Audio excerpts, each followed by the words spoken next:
What's up, guys? All right, in this video, we're going to be talking about the anatomy of the abdominal muscles.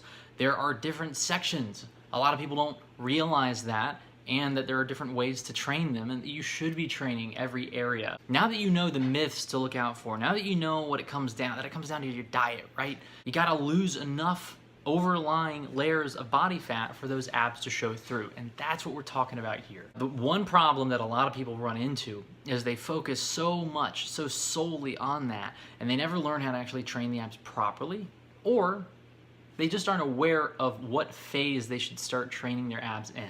We want to make sure we start building in effective abdominal muscle training, right?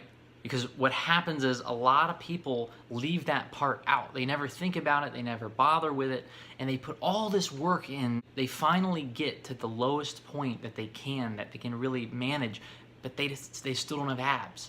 It becomes a different part of the conversation. There's a crucial period where there needed to be dedicated abdominal training built in to start growing the ab muscle, hypertrophy.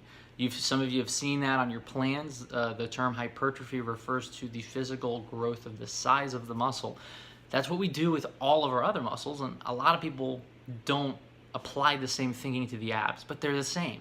The abdominal muscles are a muscle. They respond to hypertrophic growth. So when you are cutting down that fat, when you're starting to lean out, if you don't have abdominal muscles that have been worked effectively, they're not going to really be visible, even though you spent all that time getting so lean. And that is so frustrating to some people. But you can skip steps and you can save yourself, a whole year perhaps, working on that right now. And you'll know whether or not you're ready to start adding growth in size to the core. If adding growth in size to your core muscles kind of freaks you out, then you're not in the phase where you want to be doing that. If you're at a point where you are responding to that and thinking like, I'd like to start growing the size of my ab muscles so they pop more, then you're a candidate.